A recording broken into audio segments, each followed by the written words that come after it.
Assalamu alaikum guys.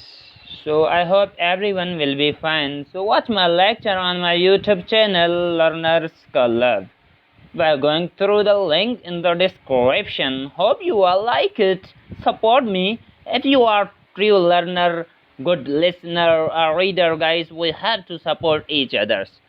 So dears, आज का जो मेरा लेक्चर है ना वो most related to the Indo Pak history and Pakistan affair से है। ये इसके जो क्वेश्चंस हैं ना तो वो CSS और PMS में भी आते रहते हैं। Today we will discuss about Shimla deputations. आज का जो मेरा लेक्चर है वो है शिमला डिप्यूटेशंस पर।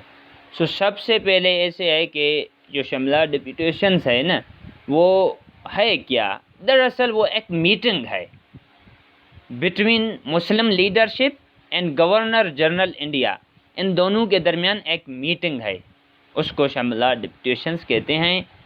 इसमें ऐसे है कि शिमला डिप्यूटेशन जो है ना, अगर हम मॉडर्न हिसाब से देखें ना, हिंदुस्तान की तारीख में उसकी हिस्ट्री लेवल पर एक बड़ा संग मील के तौर पर साबित होता है ये शिमला डिप्यूटेशन ना, क्योंकि पहली बार हिंदू मुस्लिम तनाज़ा जो उर्दू हिंदी तनाज़ा से जुड़ा हुआ था को आइनी सतह पर उठाया गया था ना, उसको आइनी तौर पर इन तनाज़े को उठाया गया था।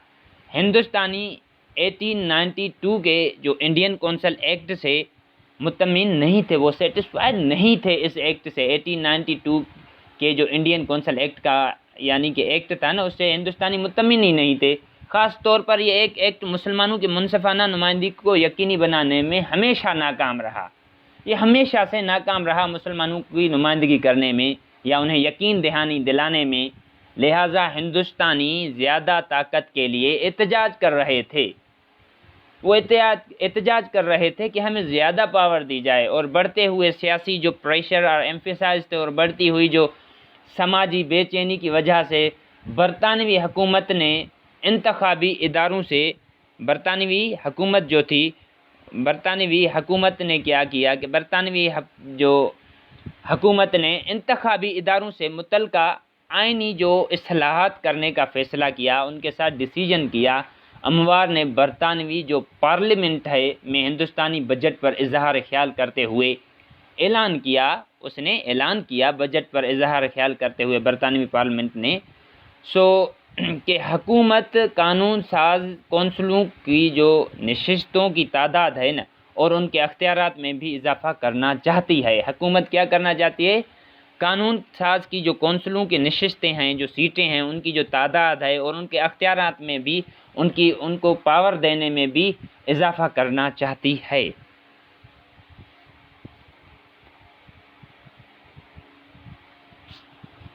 दूसरा आता है फॉर्मेशंस ऑफ डेलीगेशंस। इसमें ऐसे होता है, फर्स्ट में ऐसे है कि जो वफद की जो तश्कील है, वायसराय शिमला में छुट्टियां गुजार रहे थे उस वक़्त, तो मुसलमान रहनुमाओं ने वायसराय से मुलाकात के लिए अलीगढ़ यानी कि मुसलमान मुलाकात करने के लिए जो मुसलमान यानी अलीगढ़ कॉलेज के जो उस वक़्त प्रिंसिपल थे मिस्टर अर्थबोल्ट से मदद तलब की कि हमें यानी के तौर पर हमारी ये मदद करें कि हमें वायसराय से मुलाकात करने की हमारे साथ मदद करें, किसी भी तरीके से हमें उसके साथ यानी मीटिंग करनी है। तो मिस्टर अर्थबोल्ट ने वायसराय के जो प्राइवेट सिक्योरिटी थे ना, सिक्योरिटी कर्नल डोनाल्ड असमथ से रब्ता किया, उसके साथ कांटेक्ट किया और उनसे दरख्वास्त की, उनसे एक रिक्वेस्ट की कि वायसराय से टाइम लें या वायसराय से मुलाकात का वक़्त लें। मिस्टर अर्थबोल्ट को मुतल्ला किया कि 35 जो मुस्लिम रहनुमाओं यानी कि जो मुस्लिम लीडर्स थे पर मुश्तमिल मुस्लिम वफद जो शिमला डिप्यूटेशन के नाम से जाना जाता है, यानी कि 35 मेंबर थे मुस्लिम रहनुमा जो लीडर थे ना, वो 35 थे पर मुश्तमिल थी मुस्लिम वफद से जो शिमला डिप्यूटेशंस के नाम से जाना जाता है, 35 लोगों ने। तो ये जो है 1 अक्टूबर 1906 को वायसराय से शिमला में मुलाकात की सो अभी देखो कि यहाँ लिखा हुआ है 1 अक्टूबर। सो ऑक्सफोर्ड की जब मैंने बुक उठाकर पढ़ी तो उसमें लिखा हुआ था 8 अक्टूबर 96 में, मीन्स के तौर पर ज़्यादातर 1 अक्टूबर ही शो किया जाता है। सो शमला में मुलाकात की।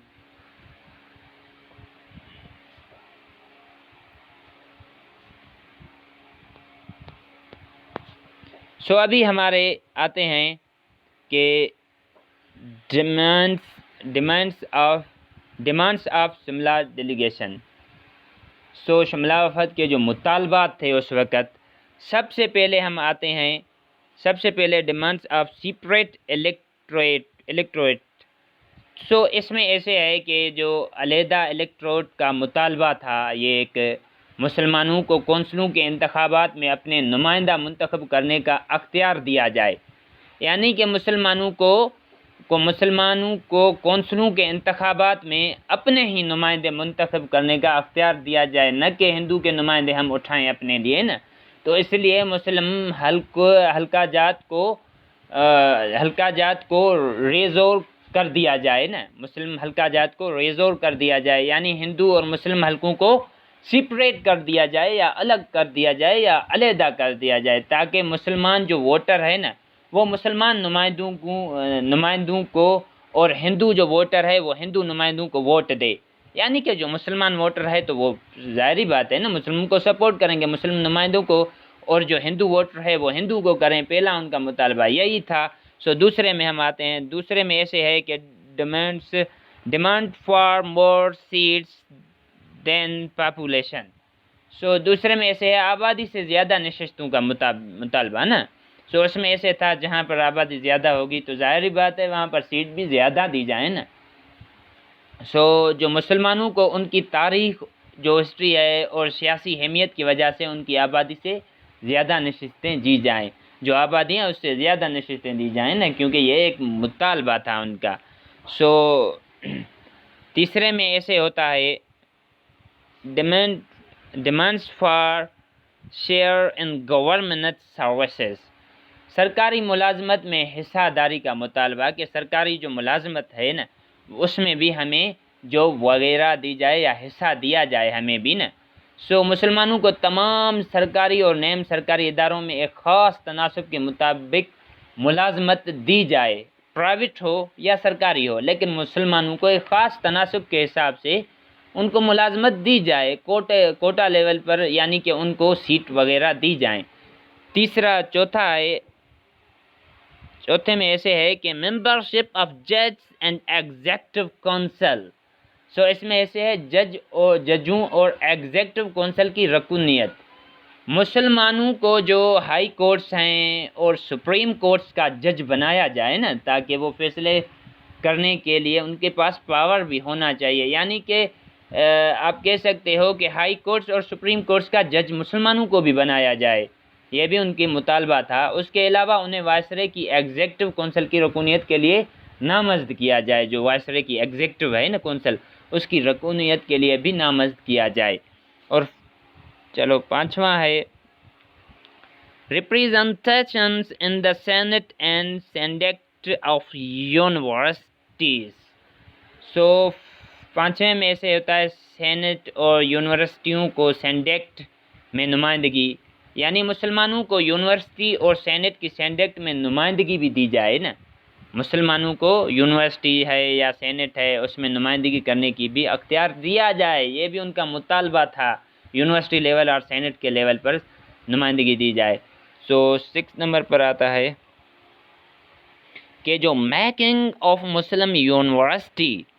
सो इसमें ऐसे होता है कि जो मुस्लिम यूनिवर्सिटी की जो तश्कील है, Mohammedan Anglo oriental college Aligarh को यूनिवर्सिटी का दर्जा दिया जाए, यानी उनका मुतालबा था कि अलीगढ़ है ना उसको यूनिवर्सिटी का दर्जा दिया जाए। सो अभी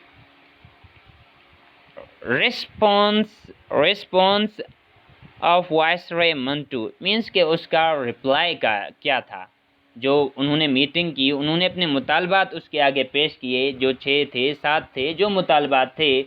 सबसे बड़ा मुतालबा तो यही था कि सेपरेट इलेक्शंस कराया जाए ना। तो ये तो इतना आसान तो नहीं था ना कि आप बरतानवी के सामने आकर रखो, वो पूरा करे, यानी के तौर पर एक एक्ट वगैरह। तो इसी तरह से अभी रिस्पॉन्स ऑफ वायसराय लॉर्ड का जो रिप्लाई था उसने क्या दिया, तो आइए हम देखते हैं। सो इसमें ऐसे है कि जो वायसराय लॉर्ड मंटू का जो जवाब था, लॉर्ड मंटू ने शमला डिप्यूटेशंस की तरफ से पेश किए गए मुसलमानों के मुतालबात को तहमील से सुना, यानी के तौर पर गौर से सुना उसने वायसराय ने, और मंटू ने अलहदा राय दे के असूल से मुकम्मल इत्तेफाक का इजहार किया, यानी कि इजहार ख्याल भी अच्छा किया। तो उसमें उन्होंने मुतालबात पर हमदर्दाना गौर करने का वादा किया, यानी उन्होंने प्रोमिस किया कि मैं आपकी बात ये आगे जाकर पहुंच जाऊंगा। तो इसी तरह से वफद को यकीन दिलाया कि वो मुतालबात तस्लीम करने के लिए हर मुमकिन कोशिश करेंगे। और वायसराय ने कहा मैं मुसलमानों के साथ होने वाली जो नाइंसाफ़ियाँ हो रही हैं ना, और जारजियत से वाकिफ़ हूँ, मैं इन सब से वाकिफ़ हूँ जो मुसलमानों के साथ इस वक्त किया जा रहा है, बिहेवियर हो रहा है मुसलमानों के साथ, जो नाइंसाफ़ियाँ की जा रही हैं, मैं सब से वाकिफ़ हूँ और मैं उनकी तलफ़ी की कोशिश भी कर रहा हूँ। यानी मैं कोशिश कर रहा हूँ ना, मैं उन मुतालबात को यकीनी तौर पर इस कमेटी के पास ले जाऊँगा जो आइनी इस्लाहात के नाफिज के लिए हिंदुस्तान आएगी। जो हिंदुस्तान एक कमेटी आएगी, मैं उसके पास आपके ये सारे मुतालबात लेके जाऊंगा, ये मैं आप लोगों से वादा करता हूं, क्योंकि मैं आप लोगों की हर चीज़ देख रहा हूं, आपको के साथ जो नाइंसाफ़ियाँ हो रही हैं। जो आइनी इस्लाहात के नाफिज के लिए हिंदुस्तान आएगी ना वो कमेटी, उसको, और उस सब पर सिफारिशात मरतब करेगी। अभी हमारा आता है इम्पोर्टेंस ऑफ शिमला डेलीगेशंस। इसमें क्या है इम्पोर्टेंस ऑफ शिमला डेलीगेशंस में, सबसे पहले जो शिमला वफद की जो अहमियत है, शिमला वफद कामयाब रहा, शिमला वफद एक कामयाब रहा। समझो इस वक्त मुसलमानों का एक अच्छा वक्त शुरू हो चुका था, शिमला डिप्यूटेशंस की वक्त ना, मुसलमानों का एक अच्छा वक्त शुरू हो चुका था। इसमें क्योंकि वायसराय ने वफद की मेंबर को मुसब्बत जवाब दिया, और शिमला वफद की अहमियत दर्ज झेल है। अभी फर्स्ट में आता है बेसिस ऑफ पाकिस्तान मूवमेंट, तहरीक पाकिस्तान की जो बुनियाद है, शिमला वफद की तश्कील और मुतालबात बरे सगीर के मुसलमानों की तारीख़ में एक मील की तरह है, एक संगे मील की तरह है। और वायसराय ऑफ इंडिया के, यानी कि वायसराय लॉर्ड मंटू ने, यानी ऑफ इंडिया के मुसब्बत और हौसला अफजा जवाब ने मुसलमानों में सियासी बेदार और इत्तेमाद का एहसास पैदा किया। क्योंकि जब वो उसके पास गए, उसने कहा कि मैं आप लोगों का ये देख रहा हूँ सारा, उसने एक यकीन दहानी कराई मुसलमानों को, तो मुसलमानों में हौसला अफजाई जवाब, मुसलमानों में सियासी बेदारी और एतमाद का एहसास पैदा हो गया। नंबर 2 पर आता है source of establishment of Muslim league. दूसरे में ऐसे है कि जो मुस्लिम लीग के क़याम का ज़रिया था, शिमला वफद की कामयाबी ने मुसलमानों को यानी कि आप कह सकते हो मुस्लिम लीग के क़याम का जो ज़रिया है, शिमला वफद की जो कामयाबी थी, सक्सेसफुल था, ने मुसलमानों को 1906 में मुसलमानों के लिए अलहदा मुस्लिम सियासी पार्टी के क़याम, यानी कि सेपरेट एक पार्टी की जाए मुस्लिम लीग की ना, कि तमाम क़याम की तहरीक और हौसला अफजाई की, और मुसलमानों को अंग्रेज़ों के तसल्लुत से कायम, और जो मुसलमानों को अंग्रेज़ों के तसल्लुत, यानी के तौर पर तीसरे में आता है सिक्योरिटी फॉर इस्लामिक आइडियोलॉजी। इसमें ऐसे है, मुसलमानों को अंग्रेज़ों के तसल्लुत से कायम हिंदुओं के ग़ुलामी से निजात दिया। इस मुतालबे की वजह से कौंसलों और दीगर मुंतखब दफ्तर में मुसलमानों की नुमाइंदगी मुस्लिम लीडरों के हवाले की जानी थी। यानी के तौर पर इसमें ऐसे है कि इस्लामिक जो आइडियोलॉजी थी, इसमें यानी के तौर पर आप कह सकते हो कि मुसलमानों को अंग्रेज़ के तसल्लुत से कायम हिंदुओं की जो ग़ुलामी थी उससे निजात दिलाना। इस मुतालबे की वजह से कौंसलों और दीगर जो मुंतखब दफातर में मुसलमानों की नुमाइंदगी मुस्लिम लीडर के हवाले ही की जाए, न कि हिंदू के लीडर की जाए ना। तो चौथे में हम आते हैं चौथे में ऐसे आते हैं protections of Muslims rights and interest. So चौथे में मुसलमानों के हकूक़ और मफादात का तहफ़्फ़ुज़। आबादी से ज़्यादा नशिस्तों का मुतालबा, जो उस वक़्त पॉपुलेशन थी उससे ज़्यादा हमें सीटों का जो डिमांड थी, मुतालबा था, इस्लामी हुकूमत और मुसलमानों की तंजीमी और सियासी सलाहियतों के सुनहरी दौर को बनाने की एक कोशिशें थी ना, एक अच्छी कोशिशें थी, एक अच्छा मुतालबा था। सो 5 में आते हैं फ्रीडम फॉर इकनॉमिक एक्सप्लॉइटेशन। सो इसमें ऐसे है कि माशी इस्तेसाल से आज़ादी। सरकारी जो महकमे थे, सरकारी उस वक़्त जो सरकारी महकमे थे ना, सरकारी महकमों में मुलाजमत हासिल करने का मुतालबा मुसलमानों के माशी इस्तेसाल का ख़ात्मा था। यानी कि जो रुकावटें आ रही थी उनका ख़ात्मा यही था कि जो सरकारी महकमे में मुलाजमत का मुतालबा दिया जाए ना मुसलमानों को कोटे लेवल पर। सो तीसरा है representations and administrations and judiciary. So इसमें ऐसे है कि जो इंतज़ामिया और अदलिया में नुमाइंदगी, हाई कोर्ट और सुप्रीम कोर्ट में मुसलमानों को जज मुकर्रर करना, क्योंकि देखो ये भी तो मुतालबा उन्होंने वायसराय के सामने पेश तो किया था ना उन्होंने कि जज हमें सुप्रीम कोर्ट और हाई कोर्ट का भी बनाया जाए। तो हाई कोर्ट और सुप्रीम कोर्ट में मुसलमानों का जज मुकर्रर करना और वायसराय की इंतज़ामी कौंसिल में रुकूनियत का मुतालबा भी मुसलमानों में तहफ़्फ़ुज़ और हिफाजत का एहसास पैदा करने का सबब है। यानी ये भी एक अच्छा मुतालबा था ना उन्होंने जब वायसराय से किया। 7 पर आता है educational development of Muslim.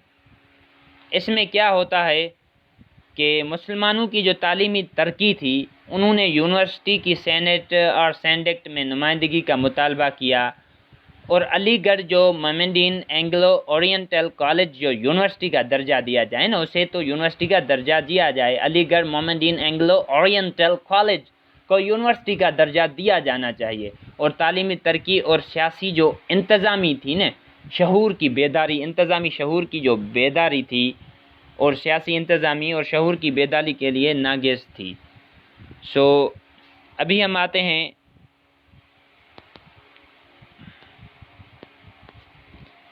Conclusions की तरफ। जो नतीजा उस वक़्त था उसकी तरफ हम आते हैं। कंक्लूजन्स क्या था? सबसे पहले पॉइंट है कि ये शिमला डिप्यूटेशंस का एक बहुत बड़ा कारनामा था ना, एक बड़ा कारनामा था कि वायसराय को मुसलमानों के मुतालबात की हकीकत पर कायल करना, कि वायसराय को मुसलमानों की जो हकीकत थी, मुसलमानों पर जो नाइंसाफ़ियाँ की जा रही थी उनके साथ उनको कायल करना, ये भी एक यानी कि एक बड़ा कारनामा था। दूसरा पॉइंट ऐसे है कि मुसलमानों को अब यकीन हो गया था कि मुतालबात की मंजूरी के लिए मुंज़म कोशिशें ज़रूरी हैं। मुसलमानों को ये यकीन हो गया था क्योंकि वायसराय ने उन्हें यकीन दिलाया था।